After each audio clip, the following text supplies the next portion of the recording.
I've been waiting like 8 years for this. This thing better be awesome. Let's play it.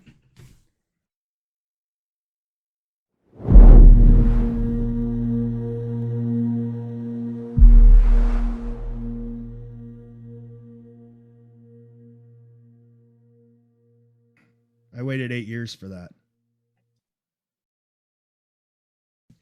I waited 8 years for that video. I have no idea what to think about that video.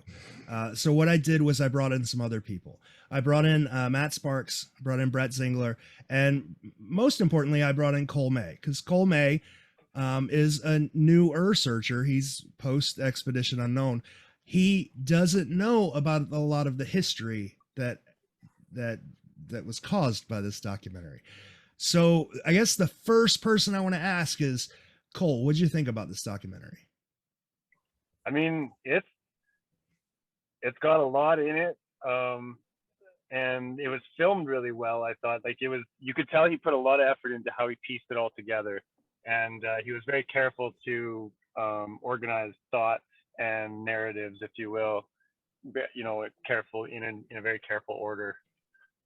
The first thing I noticed out of it, though, that I had a laugh, like, I kind of thought I was in for something when I saw Byron Preiss on the screen, and because that was like one of the first frames you see in it, and I thought, I hope that's not an indication for the rest of the film, right? And luckily it really wasn't. It was just a simple slip of the typing.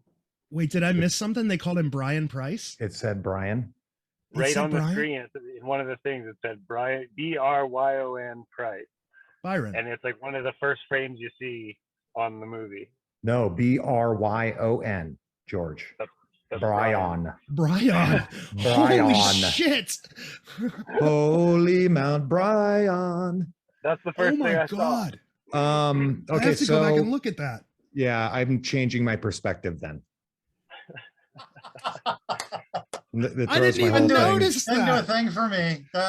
Okay. Okay. God, I hope that wasn't the title screen. It's very, very close to the start. Yeah. So why don't we do this? While you verify that, George. I sent a screenshot to the group. Did I just miss it? I screenshotted it and sent it to the chat. Go into the messenger chat and look in the group media. Wait. I gotta go. Hang on. I'm doing my grades here. Hang on. I gotta get to. All right. Did I just ruin the podcast? Oh my God. No. Hang on. Wait, when did you put it to the chat? That's the wrong thing. The night I watched the show, like the day you sent me the link. Oh my God. That can't be correct. That can't. You're making this up, Cole. I'm not making it up. You're making this up, dude. I'm gonna look in the thing myself. Hang on. He can't. BRY. He can't. It's right there, man. I'm looking at the screenshot. Video. Here's up. Yep, that's exactly what it says. Is it the title? It is. Yeah. You got some eyeballs. Oh my God, they misspelled the title? I didn't even catch it. You guys didn't notice that. I totally missed it too. No, I wasn't paying that good of attention. I've seen it a couple times, so I totally missed that all the way through. And you know what? I read your post and I went, yeah, that's true. I didn't get what you were saying. But yeah, I didn't even read your post. That's how big shocker there. Damn it. Got me. Okay, well, take two. I gotta see this for myself. I'm almost at the title screen. I don't want to. was Oh my kinda God, looking- guys, this is it. Oh my God, they did. Holy shit. They misspelled his name in the title. Do we need to do this Now, podcast? now, Oh now my to be God. fair, I constantly misspell Price on But any of the not boards. Byron. You're not making a documentary that you spent a ton of money and incorporated 50 people into. Chris Wait, there Chris was money Preacher. spent on this? Oh my God. Yeah, that's why Chris- they had trouble. Yeah, okay, I get what you're saying. Chris Preacher is the most anal person when it comes to details that I know. And he pointed out that Ben's name is misspelled in the credits. He's credited the as end- Bob at the end. Asen. Yeah. I I saw that. Yeah. cannot believe they In the misspelled the credits, though. title of their own movie. I don't How did know, no one guys. Catch that. How are we gonna get this approved for publishing? I don't care right now. Like it is what it is, man. That's you rad. misspelled the name of your own movie. Oh my God, it does say Bryon Preiss. This is a good time for me to get a beer. Give me 2 seconds. Bring one for us. So Cole, Yeah. you were saying about how they put a lot of thought into the details and the narrative and story. I guess I take a bunch of that back. So like, and okay, so if we're just being honest, I didn't like this documentary, and I didn't like it for the exact opposite reasons that you said, Cole. I didn't think they put enough time and effort, and I thought like it was confusing. But you, or at least I thought it would be confusing to a new member, but it wasn't confusing to you. You followed through. You followed through the story.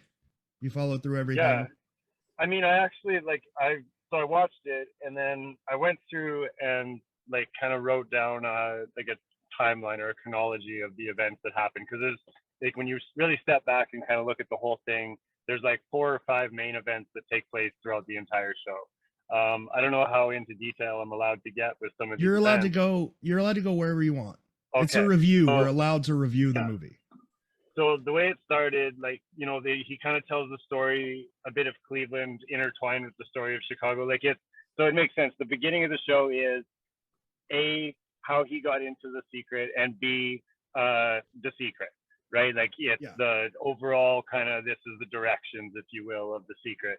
And then, you know, it went to, let's make this movie. So he's in the boardroom with the Corey Donner and Tyler Davidson and Jeff Edders, I think was his name, and Charles Moore, who are like, you know, respectively the executive assistant, the producer, the director of photography, and so on. Charles Moore was a producer. And he's explaining the book to them. And so that's another event where it's, let's kick this off and make, like, this is the reason we made the movie, right? Right. So that's event number 2, and that one actually gets kind of split up in the movie, because near the end, when he wants to go dig, what is it, Boston and Milwaukee? No, Boston and New York, I think it was. Albany. Yeah, well, we'll get to that in a second. But so they have another board meeting where he's told he's only allowed to do 1 dig out of the 2 that he wanted to get or whatever, right? And so that event of the board meeting kind of gets Yeah. split up into 2 things. Right. Shortly after the first board meeting, we meet the Preiss family. We meet Blair Preiss and Sandy. And the thing that stuck out with me, you know, with talking to Blair and with Sandy and them, like if you know kind of at all how the game has been working community-wise, everything that they say is kind of predictable and kind of just empty in a sense. You know what I mean? Like, of course they're going to tell you that they kind of know because they have more of a connection to their dad, but at the same time they're going to walk around series with Andy Abrams and stuff, and you know, I want to say that it looked like they were pretending a lot, the Preiss sisters, when they were out with Andy and James. There was quite a bit of acting, it seemed. And you know, like when I said that the ideas and stuff were put together in a careful fashion, that doesn't necessarily mean I thought that they were good. I just thought that it was put together in a succinct fashion. It was front to back. This is the mission we had, and we filmed it. He's telling a story, right? And I thought the Yeah, story right. was, look, if you're coming in from a fresh point of view and you're watching a documentary on TV that you happen into at midnight and you never heard of The Secret, I thought he threaded together a nice narrative. Well, Yeah. So Yeah.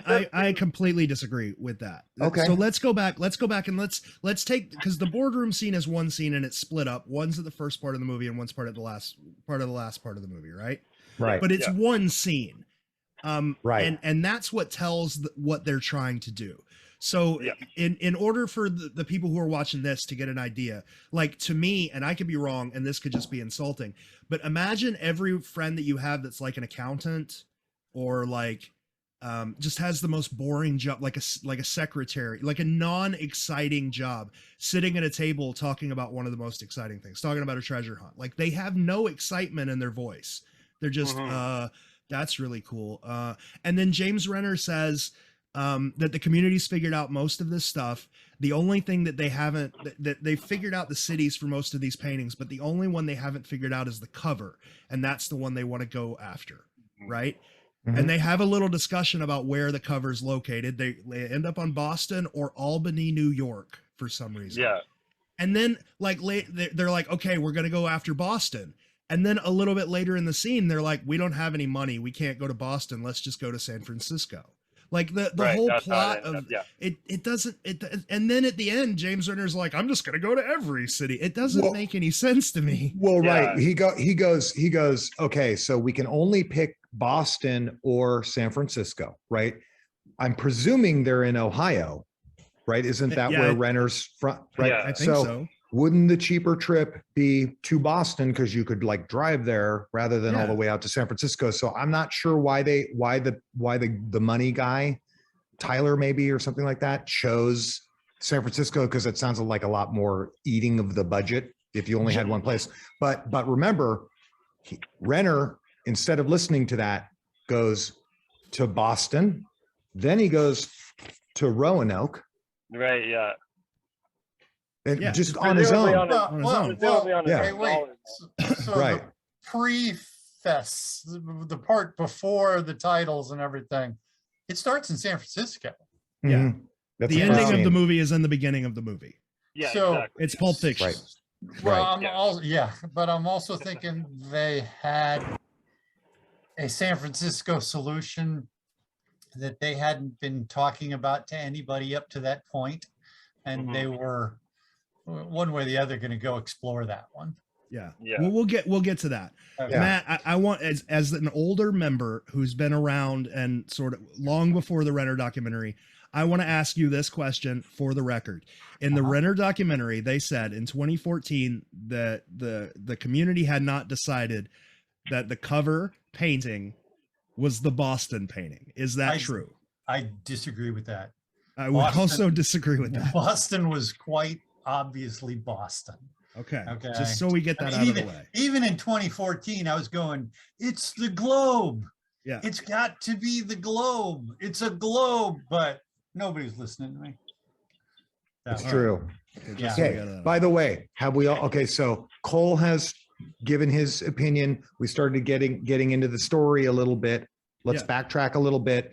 Okay. George, you've given your I want to know, like, what are our first impressions out of the shoot based upon your prior knowledge of this or lack thereof. So like Matt, what did you think? And you were in this, right?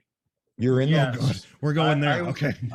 we're not supposed to say that? No. No. It's fine. I just thought we were No, going to wait. I was in it. I was Okay. recorded. To the best of my ability, I don't remember giving permission. I never signed a release or anything. Okay. Put me in the film. As I understood it, I was given background, explaining how the and God, this was, however many years ago. So like I'm remembering this, I'm not checking notes and I'm not looking at old emails because I don't have any of those. Well, let me give you a little bit of a backup here. In the beginning of the documentary, they show about I don't know 7 or 8 hunters, right? Yeah. They show it's like a Zoom, like a Skype call with 7 or 8 hunters individually, Right. and I went out looking for them, and I found 5 of them. One of them was Matt. One of them was Willhouse. Willhouse absolutely has been steadfast about the fact that he never gave permission to be in this documentary, and he is angry about it. He's angry about being included. James Renner released a trailer that had Willhouse in it, and Willhouse like reached out to James Renner and was, please take me out of your documentary. I was only supposed to be giving you background information. You weren't supposed to use me, and he still kept him in it. So we found 5. There's Willhouse, there's Matt. One hunter said that he thought he was being interviewed for a podcast. One hunter was like, yeah, I knew it was a documentary and I gave permission for it. And then one hunter was Kit Palencar, for God's sakes. Yeah. Who said, I was, I'm not a hunter. I wasn't a hunter then. I wasn't, Thought I recognized that guy. And so just, if I can interject, yeah. Go ahead, George. Sorry. Interject. Well, the thing, like, so in Matt's defense too, the way he frames the people working this treasure hunt was kind of fucking rude. Like, it was kind of rude. You know what I mean? Like, I noticed one thing. So at the end, when he's doing the hunt where he's using the Charleston verse in San Francisco, I think it was, he said the guy that told him about this idea was a guy named Brent. He didn't give a last name or anything like that. He just said his name was Brent. And then he goes, and he's like, I'm going to use the other verse that Matt Sparks gave me. And he literally says his full name, Matthew Sparks. And then he goes and digs it, and he ends up at that big red monument thingy, and it turns out that thing was built in 99 or whatever. And it's like, first of all, you're not doing research between whose name you're getting and the information you're using. Like, in the time it takes you to meet that person and then go and do that dig, you did no research at all, because had you would have known that was there. The San Francisco dig that he botched in front of the little statue thing using the Charleston verse, like, that guy come up and was like, no, dog, that was put there in 2005. Like, yeah, I there was no research done. All right. And specifically, I know, well, I'm pretty sure I didn't say, you can put me in your video, but it was for background. And at the time, I was straight up still exploring the Legion of Honor. And I know I would have said, this is for you. Don't tell other people, please. Well, maybe, hold on real quick. So maybe, though, if he were given the opportunity to actually publish this thing, he was going to go back to the people in the video and ask them for permission. Matt, would you give him permission? At this point, I could care less. So you would have given him permission. That's probably, and time heals all wounds. You probably wouldn't care anymore. At the time, though, I was actively searching that area. I would not have I would have not given permission then. Well, now it's not there. So you're okay with it. Yeah. Yes. I'm just kidding. Go for it. Okay. If I can, one thing, yes. like, this movie might not have been put together really well, but we can't, I think we should get ahead of this before we get too deep, that we shouldn't imply that absolutely nothing good came from this, because there's some things in there that really could turn the hunt in a weird direction, like a positive weird direction maybe, but like there's some stuff in there from the prices and stuff that are, heavy implications, right? So like, a lot of this stuff, and I'm starting to really pick up on why there was what you call drama and stuff involved in making this movie and stuff, but there is still stuff to be found in it. I kind of thought it was the story of every one of us, in a sense, right, that's ever wanted, or that's ever gone and dug and found nothing, or found something even, right? Like, it's kind of an everyman's tale, every key searcher's tale kind of thing, right? Yeah. And at the end, he ends it in a cool way. He's just walking down the road with his little boy and talking to. I thought the ending was really cute. That was awesome. Okay. I'm going to back up something that you said, and then I'm going to take a big step back. So Cole, you said that he was kind of dissing people, kind of like intentionally. Okay. I took that very note. What he specifically said was that some of these people sound crazy, like, he basically was saying, like, if you're just a layman, and you're listening to these people talk, part of me was like, I've had that try to explain to people where and what. And I looked, so no, they don't sound crazy to me at all. But anyway, No. if you take a big step back out of that though, and think of it, if you're watching a documentary about this and you don't know anything about the secret, they didn't really even sound that crazy. They just sounded like they were trying to tell why they think X matches Y, right? Yeah. But okay. Yes, I think go ahead. I think he was just trying to be playful. Like, I think he was trying to be documentary playful, but Yes. he's not, I don't want this to be an insult to him, but he's not charismatic enough to insult people in a playful way like that, where you just get it's being playful. Right. Fair enough. And he didn't he didn't bring the playful point home enough. It was like it seemed to me just like he was just being a dick for a second. When you poke fun at people, you have to do it tongue in cheek. We all know that because we all do it all the time, right? It's always we're halfway in the tub and halfway out of the tub, right? We're with the person and we're making fun of the person. Like there's a way to do it. But let me say that I don't know if anybody knows who James Renner is, but for the record, let's talk about who he is. So he is a journalist from Ohio with lots of experience in true crime. Now, I know him really well. I've never met him or talked to him or communicated with him like a couple of the people in this podcast, but I know him really well for his work with Amy Mihailovich, the book he wrote about her, which was a sad true crime story from I think the 70s, and also Maura Murray. So he has kind of a reputation that he's built through his kind of hard-hitting, pretty aggressive style of journalism. This is probably his first documentary, right? And he had to go out and get it funded. So he had to bend to what the documentary people wanted to do. So I'm just trying to defend it a little bit and say like for the first go at this. And the other thing that I did is I took my secret hat off and I pretended that I was watching a documentary that I stumbled into because I like puzzles and stuff and mysteries and things at like midnight, you know what I mean? And I just watched it like with shed all of my preconceived notions and biases and things that I think that I know about it. And I actually kind of enjoyed it. And you know what? After watching it, I probably would have gone out and bought the book immediately. And so, if this documentary were to be released, I think that they would probably sell a ton of books. Probably. Which would go to, who, Colby, right? Yeah, definitely not Byron Preiss. Not Byron Preiss. Well, maybe Byron Preiss is involved. Byron Preiss is certainly not involved anymore. It's a anymore. secret, though. Yeah. And I just want to say, any issues I got with this documentary are, my communications with him, not the documentary. I was, going for the time, the special effects or the production values in this thing, the cuts, the animations, the fly-ins, whatever, they were great. Yeah. And for the time, it probably would have been like, wow, this is good.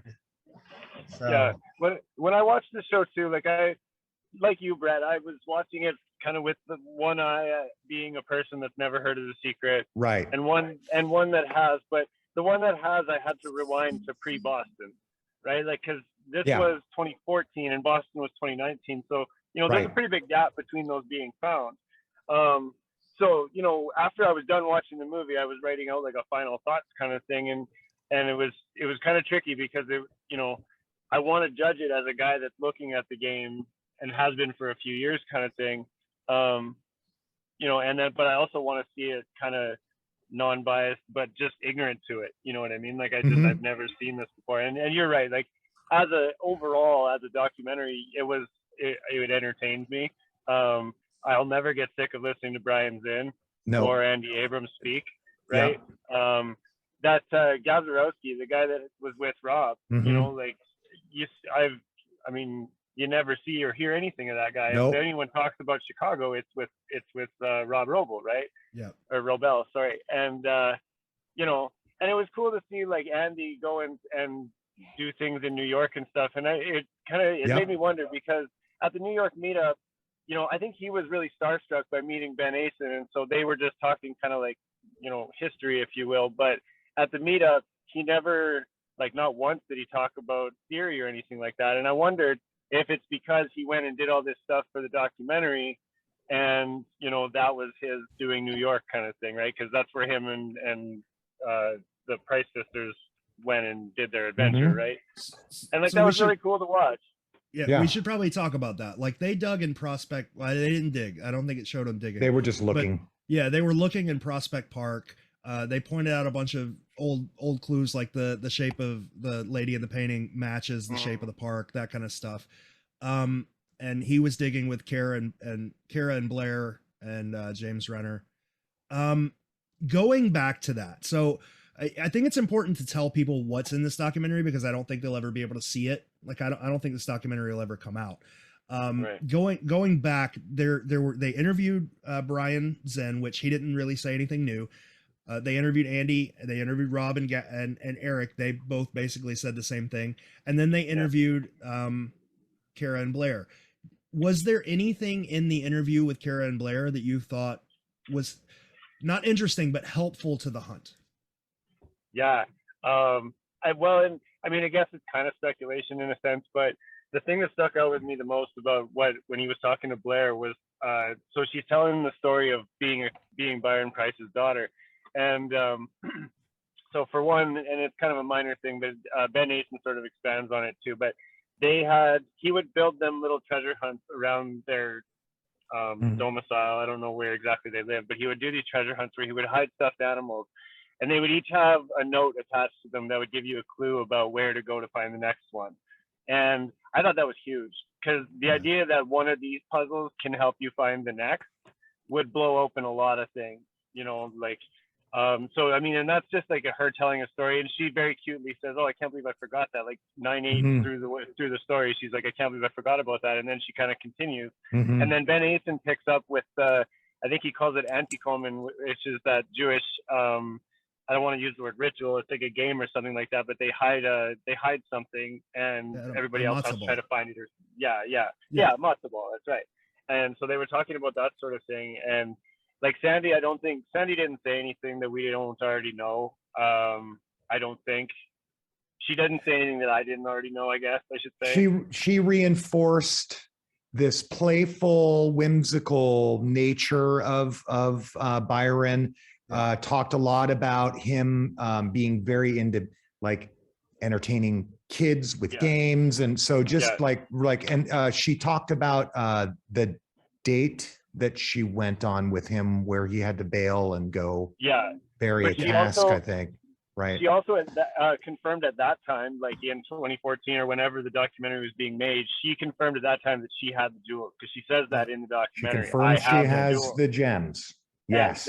But we have to remind everyone that was in 2014, and so that could have changed by now. But she did say that. Now, so I guess that was something that I didn't know. Back to something George said. You were talking about furthering the hunt. Yeah. Not the intent of this documentary. You have to remember that. You're coming in with this expectation that you're going to get something that it wasn't made. It's not made for you. It's not made for somebody who already is totally into this, right? It was made to tell a story of a book from his childhood too, right? So Renner found this book when he was 8. Did he say? He was just a young. I can't remember, but he was a young kid when it came out, and remembered it recently when he retired from true crime or retired from journalism or something like that. And got back into it and decided to put this documentary together. But it's not for George to get super kick-ass clues from. It's to get people excited about this kind of magical hunt that's going on. But it does. I think it does. This was mine. Okay. Regardless of what it's about, regardless of why James Renner wanted to make this documentary, no one's ever going to see it. It's not going to pop up on Netflix for random people. This documentary has a sort of legendary status assigned to it because people can't see it. The only people who care are hunters.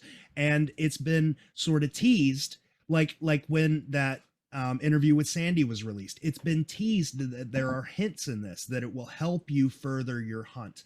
And I want to make, I want everybody to make it clear, there's nothing in it that will help you. No, Oh. there is nothing in it that will help you. It might even make it harder for you, Yeah, it would make it more confusing and like But- worse. but But that it does doesn't give negate. insight. There, It does there give a are lot some of cool, right. And you know what, maybe we can, at some point, maybe we can share some of the, like, maybe we each create our like top 3 list of things that might help people. Maybe, but the point is that, but George, that still doesn't negate what I said. No, that no, that what it you said wasn't is true. made. Yeah. Yeah, Okay. but nobody, like I said, like the only people that care about this documentary right now are hardcore hunters that know this Yes. documentary exists. Yes. And that's and why At they care. some point, Yeah. The publishing company could, fold, go bankrupt, be bought by somebody else, and the next company that buys it, I mean, that happens it's to possible. publishing companies. in the that past. sounds Yeah. familiar. That And, scenario. yeah, exactly. And the next person doesn't care at all, and this thing could be released. Colby Maybe. would have, you're saying, well, If it's by a car on Long Island or something, and that's happened too. it let's face has, it. it's happened before. But in this scenario, it would need to be Colby and the publishing company. Colby is the publishing company. Colby is. No, I'm sorry. I mean the production, the production company, the company talking that about- made the documentary. Oh Not- no! If Colby wasn't in the way, the production company would release it in a heartbeat. Okay, The okay. whole reason this Oh. isn't getting released, as far as I know, is Colby. Okay, that's something new to me. I thought it was maybe the two of them No, were not willing to do it for legal reasons or something. No, Okay, it's one- anyway, it's not a big deal. 100%. I have an email that James Renner wrote the production company. If you want me to read it, I will. Not, Like, it was the not particularly. no, don't read okay. that. All right. Yeah, Okay. this will also never see the light of day if you Yeah. Well, read that. as far as I know, and I haven't talked to Colby, as far as I know, there's a licensing problem with this film, and they cannot come to an agreement on licensing, and that's why it will never see the light of day. It sucks. It sucks for it doesn't suck for us, the people who are already into this. It sucks for people who would otherwise be exposed to this amazing thing. Yeah. That, like, imagine this running on Netflix. It would be, I mean, we'd have so much trouble But I mean, would it moderating the honestly groups, but be any different than the EU programming that's been out already? I think if it ran on Netflix as like featured in their documentary section, as opposed to EU, which is an audience that's already Okay. kind of, you know what I mean? Like they're already into this type of stuff. They probably Yeah. maybe But I already mean, heard if about you, it. I mean, actually, I haven't done this. If you go to YouTube and you type in, The Secret of Treasure Hunt. you're This gonna find, documentary is I'm there. guessing, a whole bunch of videos by people. Yeah, there's a lot of, I mean, so this would just, oh my God, this would just be a drop in that bucket, Yeah, Yeah. totally. So Totally. And it's think, not, I'm sorry, it's not got any, in the couple insightful things have already been cut out and put on, they're here on YouTube, you can find them, those pieces. and you know where people would go, Matt, if they watch this documentary, is at the time he was promoting Q4T, he was promoting the wiki, and he used a ton of the wiki. I know you guys noticed that, to inform his narrative and his opinions on things, right? Although I don't know where he came up with Albany. I don't know. I forget when the wiki went single point of view. I don't know what year that was.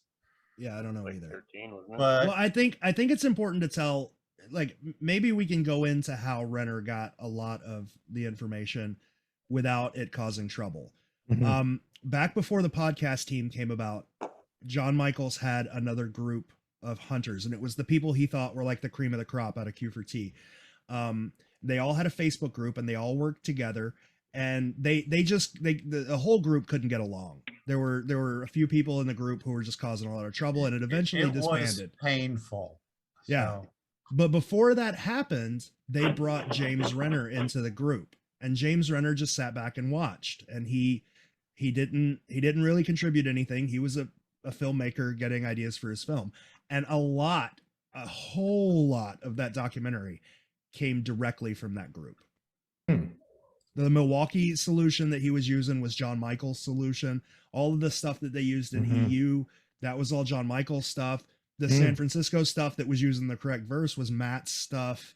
The Boston stuff was practically everybody's stuff. But I want to say that they were, I mean, I'll name drop, and I might have to bleep it out if this is wrong, but I want to say the Boston thing was Renovator and 421 stuff, right? No, I'm sorry. The Boston part. I mean, it was fairly. No, I mean, Renovator 421, as far as I remember, they can correct me if I'm wrong, but their stuff was north along the waterfront, yes, but not around by that park. When they went to Roanoke, they used Bryon's stuff in the documentary. Like, the vast majority of the stuff from that documentary came out of that Facebook group. Yeah. No, So except the part about San Francisco, which I do not remember hearing that theory before. I mean, it became obviously patently wrong, but I don't remember hearing it before I saw it.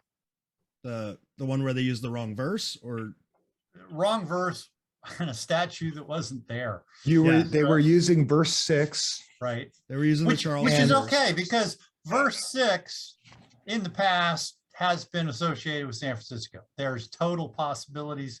There were total possibilities for that. I'm not ruling it out, but if you do that, one of the mistakes one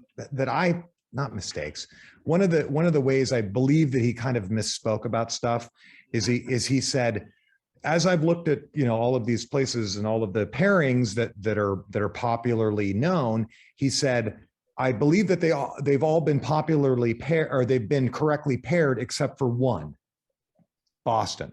And I'm like, how would you only popular? Doesn't that make two? Yes, incorrect?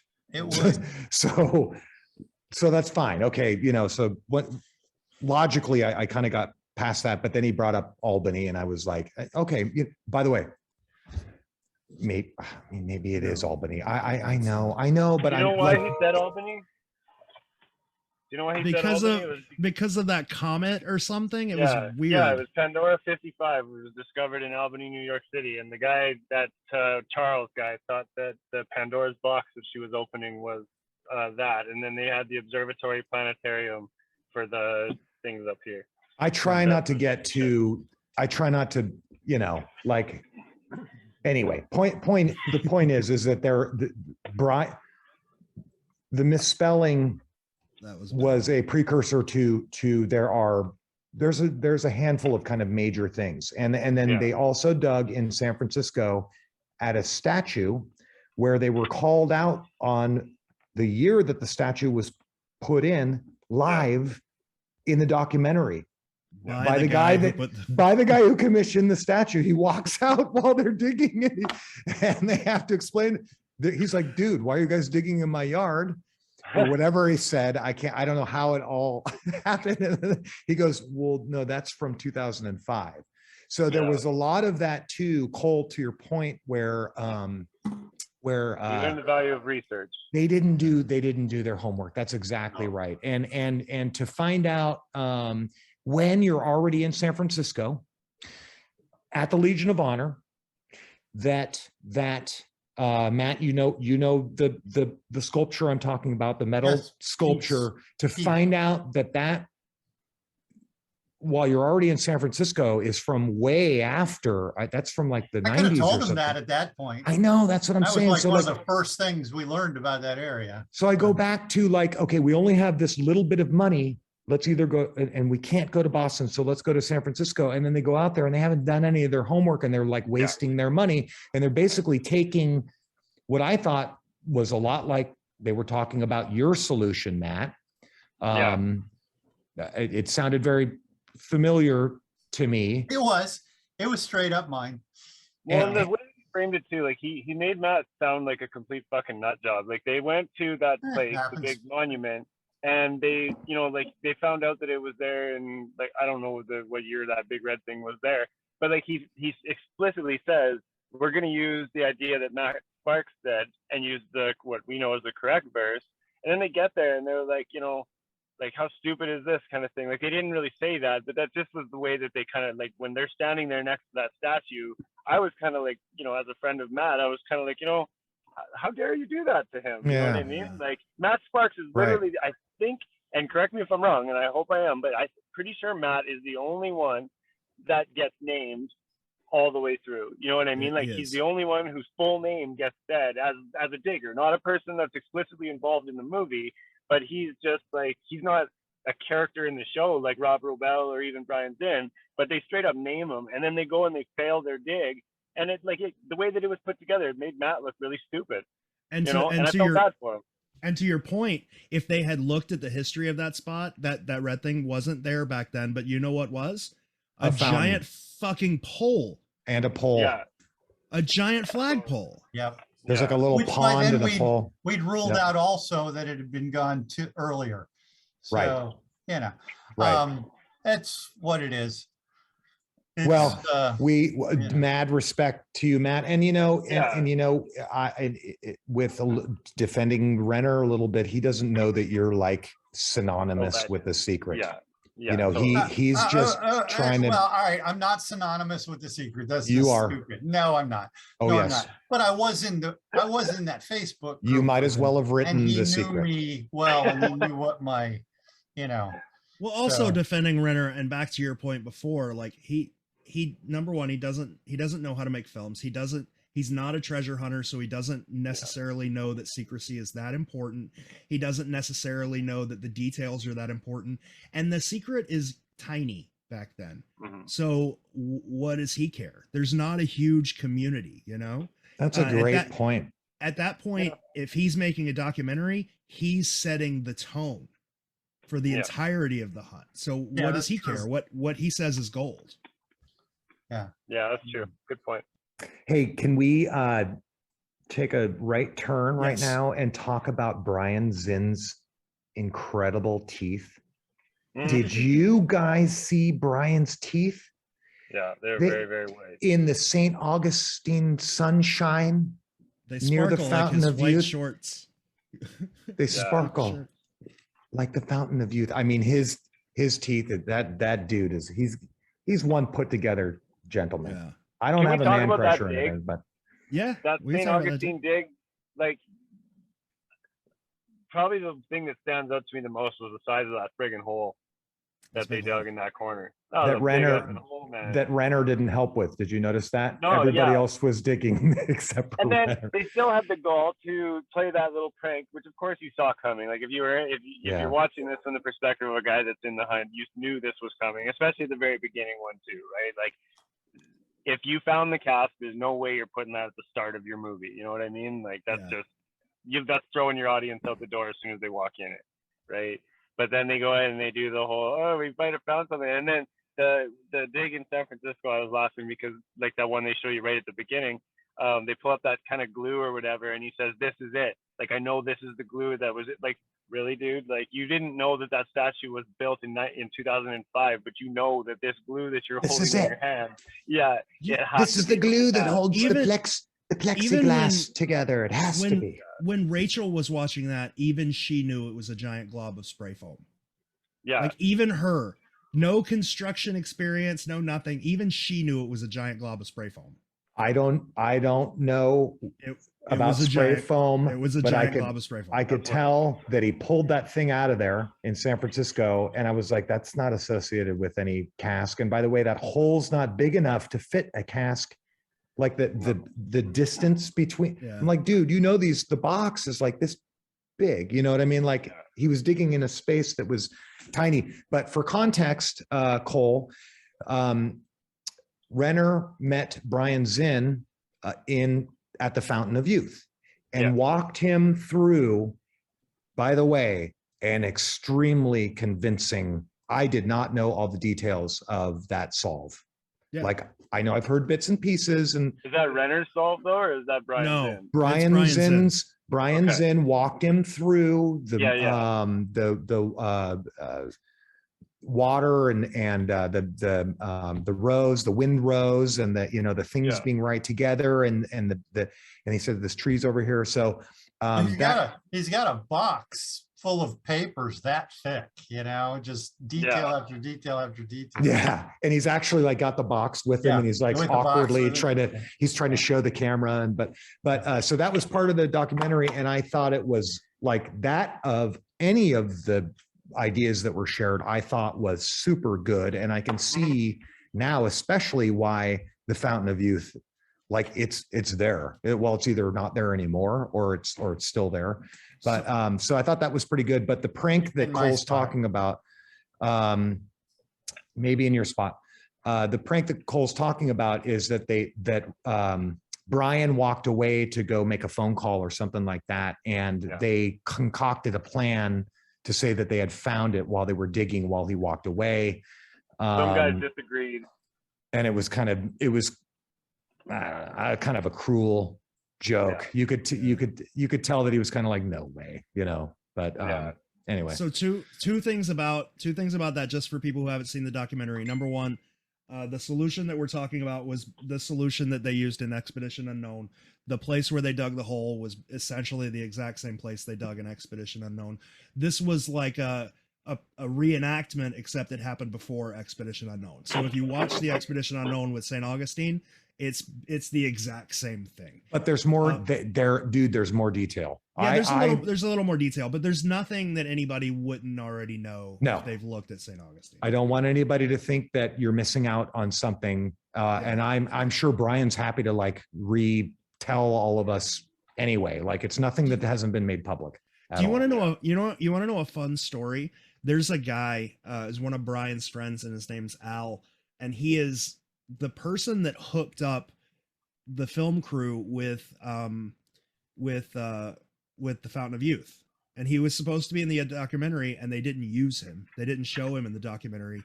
And he is the one that contacted EU and got them set up with the treasure hunt and got them filming in the Fountain of Youth. So without this guy named Al, there would be no filming for the documentary at the Fountain of Youth. There would be no Expedition Unknown at all. And in both times he was there for the digs for EU and for the documentary, and both of them cut him out. Ouch. Yeah, I kept looking for my name in the credits at the end. You're not there. We're not there. Bob Ason's there though. Jim Ason. A couple of just neat things.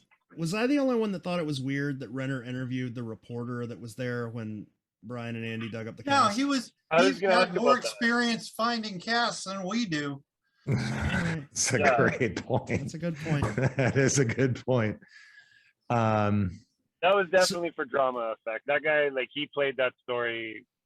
I'm sure they took a few takes of each time you saw that guy on screen, because like when they're in front of the wall, right, and he's explaining how they found the lion and stuff, and then he's like, okay, Magellan, where do we go from here? And they go to the wall, and then it just cuts to the wall. Like, I wish they would have shown them walking to the wall, because you lose sense of the distance that they actually had to go in this thing. But it was, again, for kind of dramatic effect. So quickly cut to the wall, and they're standing there, and he's like, he's standing there, and his hands are all shaking, and they're up there touching the wall, and he walks up and he's like stroking the furry wall, right? Like the concrete wall, and he's just like playing it up, right? Chris Evans is his name, and that's the same name as, isn't that Captain America, Chris Evans? Yes, not related. And was also Mr. Fantastic. So but yeah, that guy was entertaining, that guy. I guess we should go through the different interviews just so people know what was there. So like they interviewed John Palencar, and he didn't say a whole lot except I missed my friend Byron, and I was contracted to do this book, and that's about all he says. Yeah. He also said he got nudes. He was Yeah. worried about getting nudes because people were sending him like a litany of stuff, and he was like, I don't know if ladies want to show me stuff, but or something along those lines. I shouldn't Yeah. misquote him, but He was like, I'm happily married. Yeah, he Yeah. said he was getting bribed for clues by Right. females. Well, who knows who was sending him these pictures? Didn't have to be females, but pictures of females. yeah, Could have been George, probably Matt though. You guys have often wondered. You guys have often wondered how I became friends with John. That's how. There's it. some News works, nakedness man. going on. So he got bribed, yeah, or So has there's attempted bribes. There's an interview with Ben Asen. Ben Asen reiterates that he thinks it's in Coney Island, but he doesn't say anything he hasn't said in any of his other interviews. They interview Sandy. She says she has the gems. She does not say where they were on a date. Like it's obvious at some point in her interview, she does say where she was on the date where he buried the cask, but that was cut out of the documentary. Well, she said book convention. I think it was book convention is what she had She said. did. Yeah. Which would be Chicago. That's Which the would be only- Chicago. Lean that Yeah. over towards Chicago. That's Yeah. like, Yeah. And Yeah. Ben Asen said that he thought it would be closer to Byron's home, but on an island. Sorry, closer to Byron's home than Prospect Park, but still on an island. And he said, I will leave it at that. Right. But then he goes on to say how much Byron loved Coney Island and how Yeah, exactly. like he reiterates everything he's ever said about Coney Island. Yeah. The daughters have a pretty moving interview, but it's mainly just about how much they miss their father and their memories with their father. Yeah, I thought it was a nice tie-in with the two of them, and I thought you can see the dichotomy that they're going through. Yeah. They love it. They love this hunt. I love the every story. moment Yeah. reminds them of their father's passing. You know? I love the story Kara tells where she's like, after my father died, my first thought was who's going to do my homework. Because like it when you just say it like that, it sounds so disrespectful, but in the moment it was like it shows you how they processed it as humans, and like you see what I'm saying? Yeah. It was a very endearing story. Yeah. And they something that I noticed kind of come out, and I don't know if it was even like, I don't think it was intentional. It's just something that I surmised kind of after hearing her say it. But at one point they were talking about how brilliant Byron was, and they were talking kind of about the puzzles and how difficult they were. And Ben Asen says, if Byron wanted to make it easy, he would have made it easy. And I think he maybe had it in mind that they weren't going to be found. And then they cut to her, Blair, and she says he was brilliant. And to paraphrase, basically thought that the puzzles were way easier than they obviously were. And we in the community think, like, because we've heard that before too, that he thought they were going to be found within a year or something like that. And in our collective mind, the hive mind or whatever, we translated that into these puzzles aren't as hard as we're making them out to be, or Byron thought they were easy, so they got to be easy. But when you watch the documentary and she talks about this, she says, of course, in so many words, she basically says, of course he thought they were going to be easier. He made them, right? Like, so if he ever said these should be found, like, I think these will be found really easily. Well, of course he's going to think that way. He made these puzzles, right? But she says straight up, I think it was meant to be a bit of a brain buster. Like, these are not meant to be easy puzzles by any stretch of the word. But for a long time, the community has kind of always thought that, it should be a lot easier than we think, but that's not the case, right? Like, Yeah. That was a nice perspective because I think all of us have tried to make our own puzzles before. And I'm also shitty at it because I think that I either make it like super way too easy, or you know what I mean? Like trying to hyper convoluted. Yeah, right. Or I make it and then I'm like, oh, this should be no big deal. You know what I mean? And that's, I think, what Byron did. And I think Bryon did that too. Just kidding. Yeah. Oh my God, that's so hard. You misspelled the title screen. I'm going to get sued, aren't I? Yes. Like, you ruined my movie. Dude, we're gonna delete all of the three of us out of this podcast and just have it be you and watch Yeah. the lawsuits coming in, baby. Yeah. Yeah. We're gonna Yeah. overdub shit. It'll just be a loop. Fuck, It'll just be a shit. loop of me saying, Bryon. Renner It's just sucks. Renner right- sucks. Right now Fuck in the you, video. Colby. Right now in the video, I'm just gonna have Cole's face and me making a Canadian accent, like Oh, yeah, Go ahead. yeah, What's like your with Canadian the mouth? accent sound like? James Renner defrauded people, eh? just do Wow, that was just actually pretty good. do his Take face, off. but superimpose your mouth. Yeah, So he's just sitting there and But you like gotta his do it mouth like is remember those Or like- upside down videos where they would have Yeah, a do it person spelled upside down. upside down? And they yes. would Or like talk right the like a cheek, Terrence, forehead. like a Terrence and Phillip, where just your head Yes. moves. Yeah. Yeah, that'd be fucking sweet. Make me a Terrence and Phillip, George. Okay. Can So I Matt, just say one if more you need to go, opinion go. about Yes. this? Yeah. So Send it I, home. thi- Send it I home, think in a Cole. lot, I think in a lot of ways, James Renner was doing his best, and I think we're all sort of guilty of this in a sense, but he was doing his best to convince himself of these solutions he had in the movie as much as he was trying to convince us. And like if he'd have waited like even just 2 more years kind of thing and really dug into this community, not so much in the sense of where's everybody going to dig or anything like that, but just watch the general animus of the groups, you know, the documentary would have been a lot more well informed, for one, and for two, like, you know, he learned the value of research in making this movie because it didn't seem like he did any. And you know, we shouldn't fault him for doing a movie about this, because this was the next logical step after Expedition Unknown was a thing, right? So when you really think about it in the evolution of the media or the mediums that have been made around this thing, you know, the podcast was there and it was super popular when Expedition Unknown found The Secret.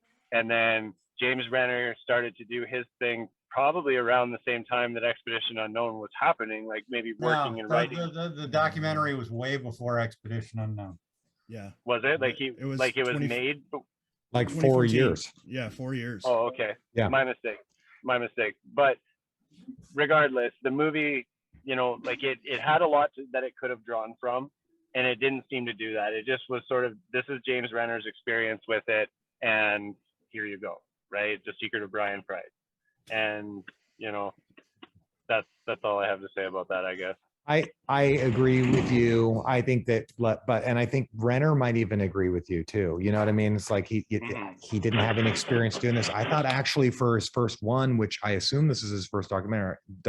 Yeah. I thought he did it pretty good.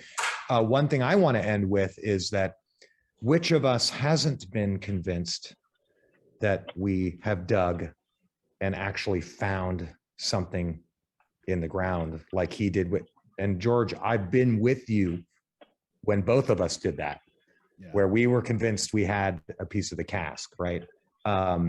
So I give him a little break on thinking that he was digging up casks.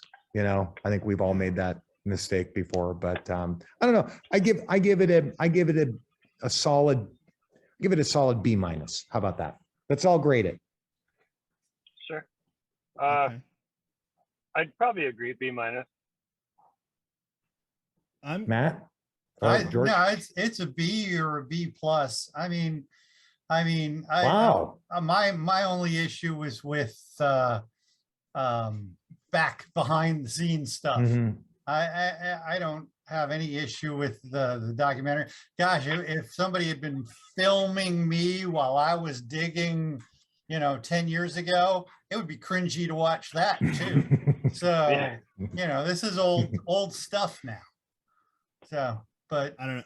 I have to go lower. I have to go C, just because he didn't do any research. And if you're making a documentary, you at least got to do basic amounts of research. It was entertaining, but it misinformed people. That's why I gave it a B minus, dude, it's so hard to do research on something like this when I first started it. And you're the one that introduced me to it. I went right to the wiki because that's the first thing that came up. And I kind of started going, oh, they basically got this whole thing figured out. It wasn't until a while later that it's a hard thing to research and know who's full of it and who's actually like a good resource for you. And I don't know why JM wasn't in it. Is there a reason? He had no desire to be in it, and he was Okay. quite Bummed. No, he was quite. I don't want to be in it. I don't want anything to do with it. James, So. like Purist. something happened between them. John didn't. He wasn't a fan of James. Okay. All right. I was Well, gonna sorry to ask, bring like, that up. did he ever express an opinion about it? Like, Privately, because him and Kit went to the screening. I remember when that happened. yeah, I'm not going to say what I'm not going to. Yeah, he's not here to talk. He's not here to talk That's about fair, it. that's fair. It's That's I wasn't thank asking you to Matt. misrepresent him or anything. I didn't know if he'd ever really spoken outside of because he does talk about it a bit on the one episode after him and Kit went to that. They did a podcast and talked about the show, but he talked mostly about like his interaction with James Renner at the show and talking to the crowd. Right? He didn't really talk about the movie itself, but I guess maybe at that time he wasn't really at liberty to do so yet. Okay. And yeah, and fair enough. You guys don't have to tell us what James' opinion of it was. What would he have graded it though? Low. Lower than you? Way lower than us. not. All right. Yeah. Okay. That's fair. So my high school grades is Yeah. basically what we're talking about. My high school grades. Oh, ooh. But You can get lower than an F in in Florida? to put that in context, John's grade would have been dependent on the backstory. Yeah. So I don't true. know. I don't enough. know how he felt about that documentary apart from the backstory. Okay. Okay. That's cool. That's true. I mean, I've heard a lot of his opinion on the backstory, not a lot of his opinion on the No. documentary. Well, gentlemen, this has been fun. Yeah. It has Sis- been. Siskel, Ebert, Oh, that's awesome. We should get Bryon Engelbert, and and Andy. Humperdinck. What We should get Bryon and Andy to take a picture giving like a thumbs up or thumbs down and give it the Siskel and Egbert score. I think we need to, yeah. Let's And do if that. there are, yeah, we can make that a thing when the next secret movie comes out. We can do the same thing in